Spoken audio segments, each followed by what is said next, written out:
Bismillahirrahmanirrahim. Assalamualaikum warahmatullahi wabarakatuh.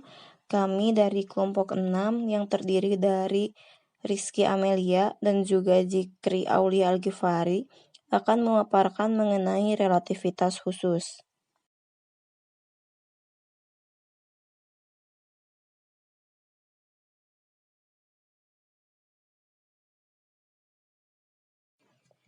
Sebelum lanjut ke materi, mari kita amati terlebih dahulu animasi berikut.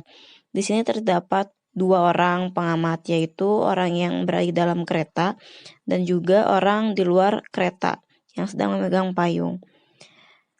Di sini, lelaki atau orang yang berada di dalam kereta tersebut melemparkan bola. Nah, di sini terjadi dua pengamatan. Menurut lelaki yang berada di luar kereta, dia mengatakan bahwa lintasan dari bola tersebut itu parabola yang terlihat seperti garis merah. Nah, sedangkan menurut lelaki yang di dalam kereta, dia mengatakan ketika dia melemparkan bola tersebut bahwa sebenarnya bola itu vertikal. Nah, seperti itu. Jadi terjadi dua pengamatan.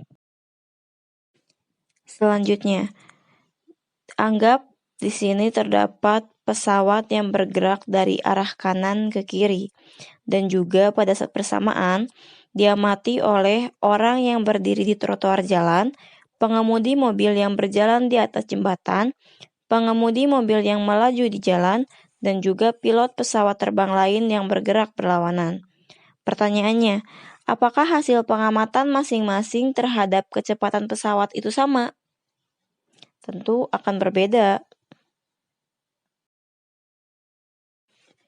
Dua contoh peristiwa tersebut merupakan teori dari relativitas. Nah, relativitas adalah teori yang menyatakan bahwa gerak suatu benda itu relatif atau bergantung pada tinjauan pengamat. Relativitas khusus adalah teori mengenai struktur ruang dan waktu. Teori relativitas berhubungan dengan kejadian-kejadian yang diamati dari kerangka acuan inersial, yaitu kerangka acuan di mana hukum pertama Newton berlaku. Kerangka acuan inersial adalah suatu kerangka acuan yang berada dalam keadaan diam atau bergerak terhadap kerangka acuan lainnya dengan kecepatan konstan pada suatu garis lurus. Selanjutnya yaitu percobaan Michelson-Marley. Dalam percobaan ini, Michelson dan Marley berusaha mengukur kecepatan planet bumi terhadap ether, yang pada waktu itu dianggap sebagai medium perambatan gelombang cahaya. Analisis terhadap hasil percobaan menunjukkan kegagalan pengamatan pergerakan bumi terhadap ether, yang nyatanya berdasarkan hipotesis bahwa ternyata ether tidak ada. Yang kedua, kecepatan cahaya adalah besaran mutlak, tidak bergantung pada kerangka acuan inersial. Artinya, tak ada kelajuan lain yang lebih besar dari kelajuan cahaya. Diukur dalam semua kerangka acuan bergerak, kelajuan cahaya dalam vakum adalah sama, yaitu 3,3 kali 10 pangkat 8 meter per sekon. Dengan menggunakan transformasi Galileo, dapat memindahkan koordinat ruang dan waktu dari suatu kerangka acuan inersial yang diam ke kerangka acuan inersial yang bergerak lurus dengan kecepatan konstan.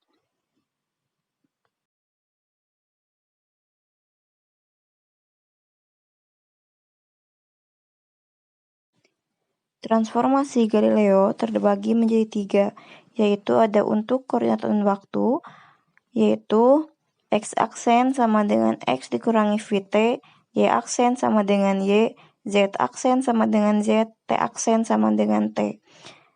Yang kedua, transformasi Galileo untuk kecepatan. Vx aksen sama dengan Vx dikurangi V, Vy aksen sama dengan Vy, Vz aksen sama dengan Vz.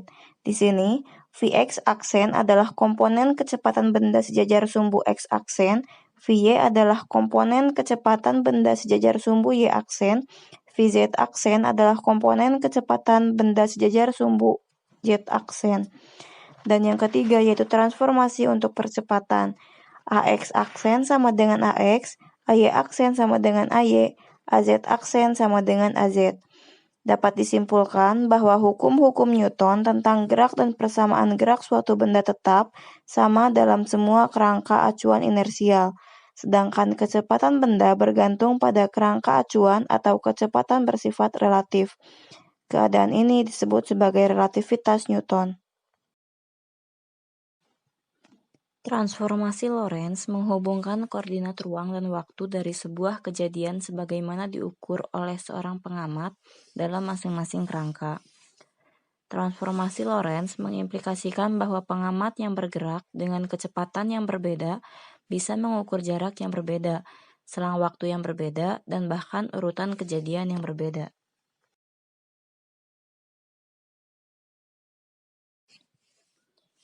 Postulat Einstein terdapat dua, yaitu postulat pertama berbunyi hukum-hukum fisika memiliki bentuk yang sama pada semua kerangka acuan yang bergerak dengan kecepatan tetap atau kerangka acuan inersial. Postulat kedua berbunyi kelajuan cahaya di ruang hampa ke segala arah adalah sama untuk semua pengamat, tidak bergantung pada gerak sumber cahaya maupun pengamat. Inti dari postulat ke-1 adalah perluasan dari prinsip relativitas Newton untuk memasukkan bukan hanya hukum-hukum mekanika, tetapi juga hukum-hukum fisika lainnya, termasuk listrik dan magnet. Sedangkan dari postulat yang kedua, kecepatan cahaya adalah sama untuk semua arah dan ini berlaku di semua jagat raya tanpa bergantung pada gerak sumber cahaya ataupun pengamatnya. Selanjutnya yaitu kontraksi panjang relativistik. Konsekuensi lain dari postulat Einstein adalah pengukuran panjang menurut pengamat terhadap benda-benda yang bergerak. Panjang benda yang diamati oleh pengamat yang bergerak terhadap benda tersebut lebih kecil dibandingkan yang diamati oleh orang yang diam terhadap benda tersebut. Kontraksi panjang adalah penyusutan panjang suatu benda akibat gerak relatif pengamat atau benda yang bergerak mendekati cepat rambat cahaya. Penyusutan panjang yang terjadi merupakan suatu fenomena yang berhubungan dengan pemekaran waktu. Adapun rumus dari kontraksi panjang yaitu X2 aksen dikurangi X1 aksen sama dengan X1 dikurangi X2 dibagi akar 1 dikurangi V kuadrat per C kuadrat atau L sama dengan L0 akar 1 dikurangi V kuadrat per C kuadrat, di mana untuk L0 adalah panjang benda menurut pengamat pada acuan diam, sedangkan L adalah panjang benda menurut pengamat pada acuan bergerak. Berikut contoh soal dari kontraksi panjang relativistik. Sebuah pesawat diam di bumi terukur dengan panjang 100 meter. Pesawat tersebut bergerak dengan kecepatan 0,6 c. Berapakah panjang pesawat tersebut menurut pengamat yang berada diam di bumi? Diketahui L0-nya sama dengan 100 meter. V-nya 0,6 c. Yang ditanyakan adalah L-nya berapa. Tadi rumusnya bahwa L sama dengan L0 akar 1 dikurangi V kuadrat per C kuadrat. Sekarang kita masukkan L0-nya 100, V-nya 0,6 C. Nah, untuk C-nya karena tidak ada, kita biarkan saja.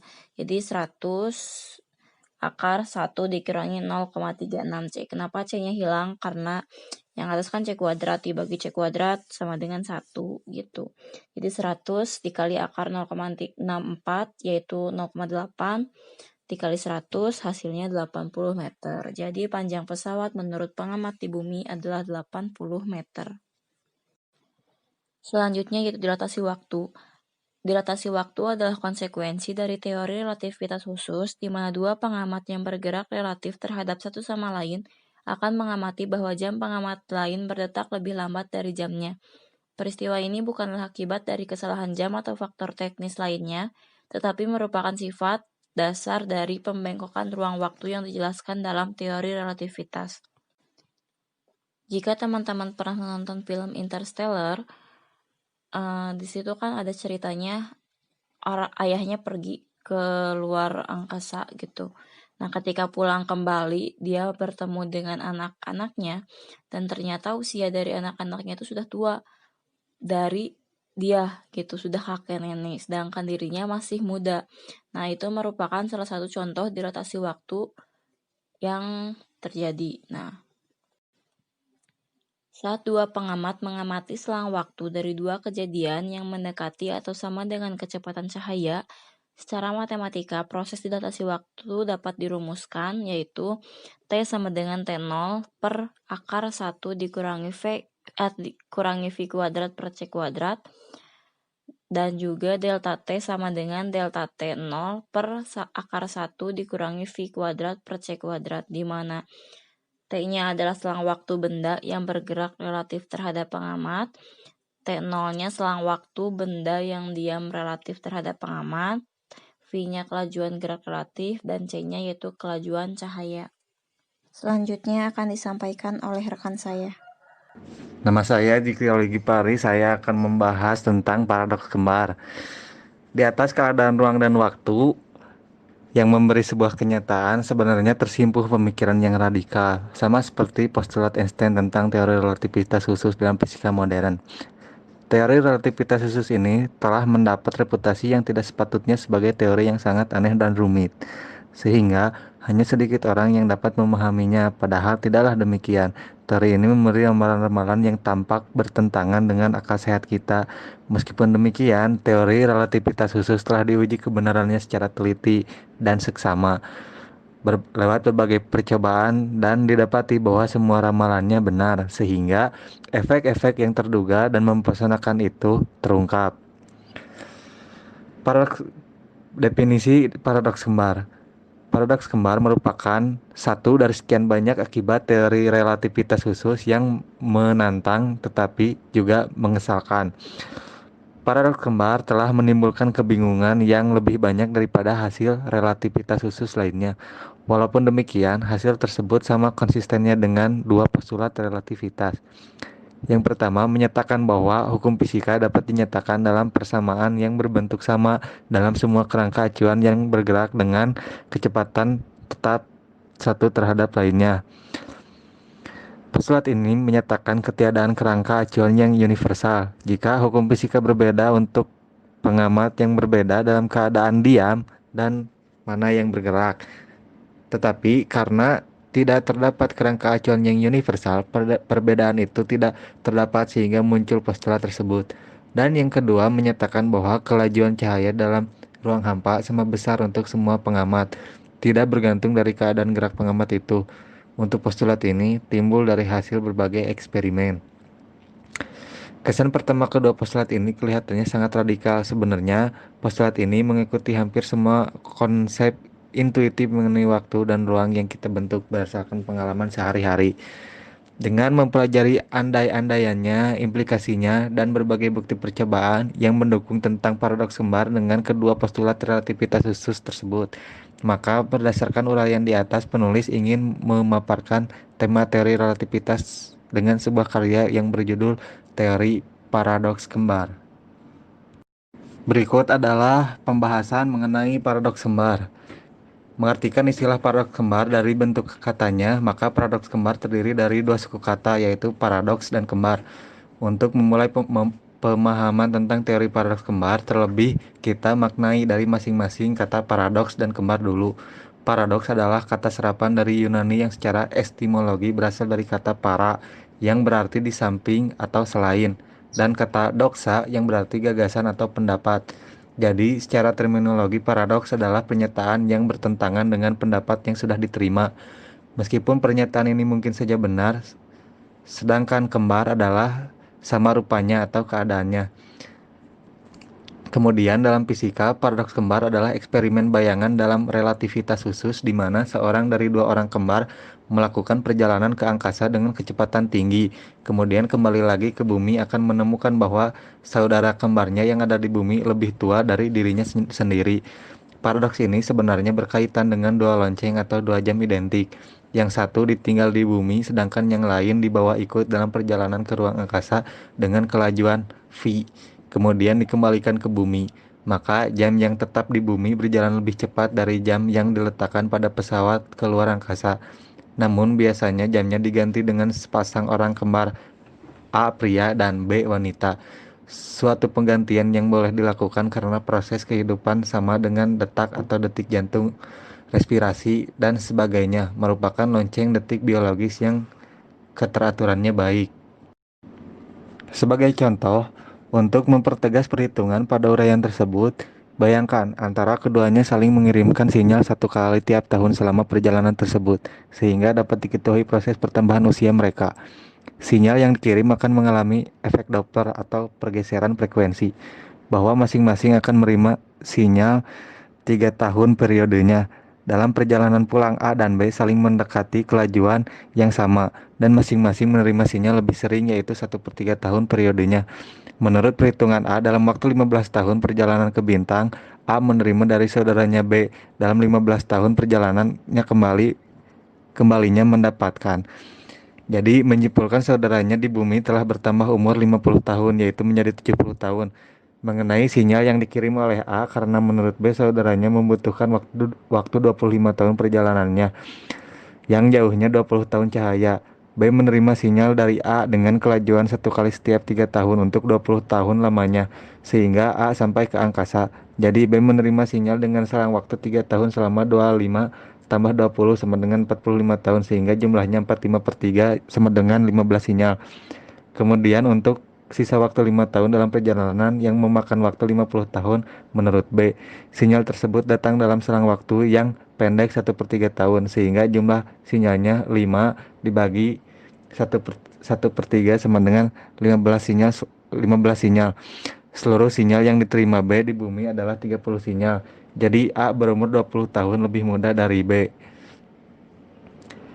Lalu, apa yang terjadi sehingga A lebih muda dari B adalah cara kerja semesta. Dengan semakin jauhnya dari bumi, maka semakin berada dalam ruang hampa yang membuat waktu semakin melambat. Ruang dan waktu hanyalah satu cara untuk memberikan kenyataan.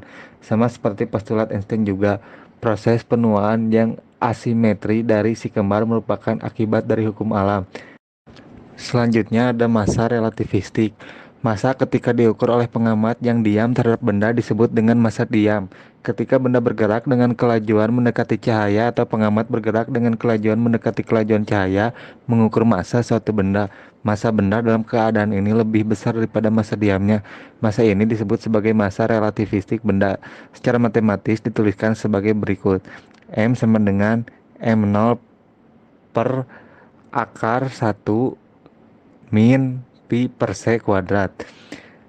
Keterangan untuk persamaan di atas, M menunjukkan massa relativistik, M0 menunjukkan massa diam benda, pi menunjukkan kelajuan benda atau kelajuan pengamat, dan C adalah kelajuan cahaya. Selanjutnya ada massa relativistik. Massa ketika diukur oleh pengamat yang diam terhadap benda disebut dengan massa diam. Ketika benda bergerak dengan kelajuan mendekati cahaya atau pengamat bergerak dengan kelajuan mendekati kelajuan cahaya, mengukur massa suatu benda. Massa benda dalam keadaan ini lebih besar daripada massa diamnya. Massa ini disebut sebagai massa relativistik benda. Secara matematis dituliskan sebagai berikut. M sama dengan M0 per akar 1 min pi per se kuadrat. Keterangan untuk persamaan di atas, M menunjukkan massa relativistik, M0 menunjukkan massa diam benda, pi menunjukkan kelajuan benda atau kelajuan pengamat, dan C adalah kelajuan cahaya. Dan selanjutnya ada energi relativistik.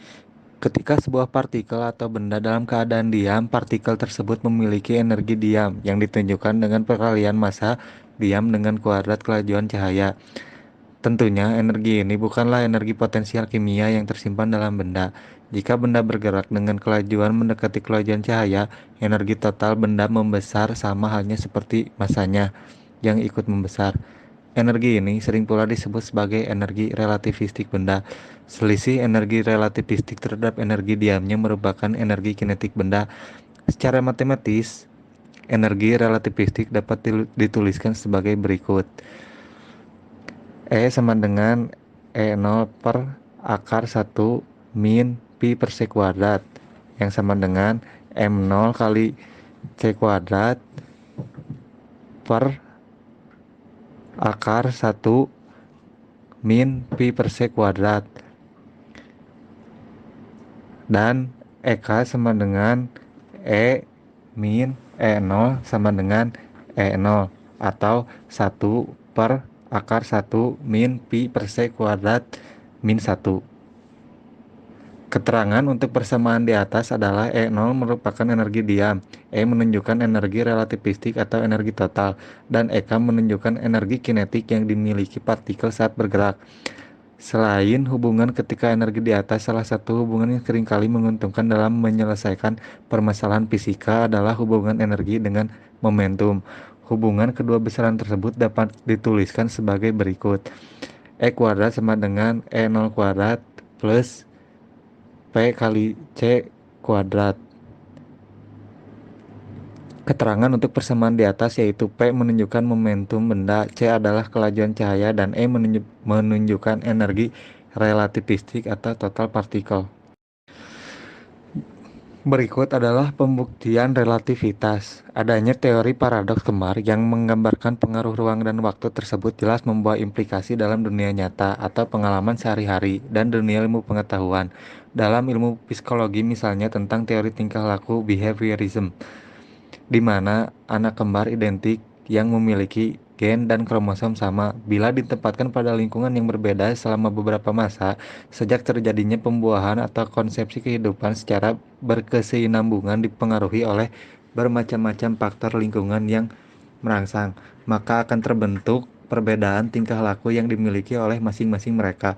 Hal ini karena adanya faktor perbedaan lingkungan tempat tinggal mereka yang berbeda. Dalam dunia pendidikan, tentang variasi individual peserta didik, karakteristik individu adalah keseluruhan kelakuan dan kemampuan yang ada pada individu sebagai hasil dari pembawaan dan lingkungan. Sebagai contoh, yaitu adanya siswa pintar dan kurang bisa dalam satu kelas. Adanya perbedaan kemampuan siswa ini dalam ilmu perkembangan peserta didik dikarenakan adanya faktor ruang dan waktu yang berbeda dari masing-masing siswa. Pada faktor ruang pada faktor ruang, misalnya dalam lingkungan keluarga dan sosial, yang akan mempengaruhi karakteristik individu, dan faktor waktu yang misalnya intensitas belajar mereka di rumah dalam mereview pelajaran yang sudah mereka peroleh di sekolah, sehingga akan terbentuk variasi individu di antaranya perbedaan fisik, motorik, intelijensi, kecakapan bahasa, dan psikologi yang akan merangsang perkembangan potensi-potensi biologis. Sedangkan dalam perspektif Islam diriwayatkan oleh Abu Hurairah bahwa Rasulullah SAW pernah bersabda, yang artinya dan sesungguhnya satu hari dalam perhitungan Tuhan adalah sama dengan 1000 tahun dalam perhitungan manusia. Yang artinya bahwa waktu di dunia dan di akhirat sangat jauh jaraknya. Perbedaan waktu di dunia dan akhirat diantaranya ditandai oleh waktu dan tempat. Apa yang kita lalui selama sehari di dunia sama dengan 1000 tahun waktu yang berjalan di akhirat. Jadi waktu di akhirat akan terasa sangat lambat berjalan dibanding di dunia. Sedangkan dalam perspektif Islam diriwayatkan oleh Abu Hurairah bahwa Rasulullah SAW pernah bersabda, yang artinya dan sesungguhnya satu hari dalam perhitungan Tuhan adalah sama dengan 1000 tahun dalam perhitungan manusia. Yang artinya bahwa waktu di dunia dan di akhirat sangat jauh jaraknya. Perbedaan waktu di dunia dan akhirat diantaranya ditandai oleh waktu dan tempat. Apa yang kita lalui selama sehari di dunia sama dengan 1000 tahun waktu yang berjalan di akhirat. Jadi waktu di akhirat akan terasa sangat lambat berjalan dibanding di dunia. Terima kasih. Wassalamualaikum warahmatullahi wabarakatuh.